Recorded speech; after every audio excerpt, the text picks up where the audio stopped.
తెలంగాణను అన్నపూర్ణ రాష్ట్రంగా మార్చిన ఘనత కేసీఆర్కే దక్కుతుందన్నారు మాజీ ఎమ్మెల్యే గండ్ర వెంకటరమణారెడ్డి. ప్రతి రైతుకు సంక్షేమ ఫలాలు అందించిన గొప్ప నాయకుడు కేసీఆర్ అంటూ కొనియాడారు.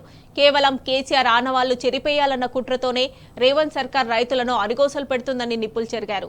జయశంకర్ భూపాలపల్లి జిల్లా టేకుమట్ట మండలంలో గండ్ర వెంకటరమణారెడ్డి పర్యటించారు. రామకృష్ణాపూర్ గుమ్మడిపల్లి గ్రామాల మధ్యనున్న వాగుపై నిర్మించిన చెక్ డ్యాంను పరిశీలించారు. స్థానిక ఎమ్మెల్యేకు రైతులపై ఏమాత్రం చిత్తశుద్ధి ఉన్నా వెంటనే డ్యాంలోకి నీరు విడుదల చేయాలని డిమాండ్ చేశారు.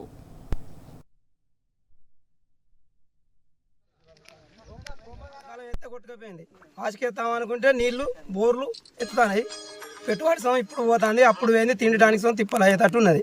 మాకు కావాల్సింది నీళ్లు కావాలి, చెక్ డ్యామ్ నింపాలి, నీళ్లు కావాలి. మునుపు ఎట్లా వచ్చినాయో గతంలో నీళ్లు కేసీఆర్ గారు పంపించినట్టు ఇప్పుడు రేవంత్ రెడ్డి గారు పంపించాలి. నాకు 8 ఎకరాల పొలం ఉన్నది, నాటేసినాం, పొలం ఎండిపోతుంది. ఇప్పుడు నీళ్లు కావాలి మాకు.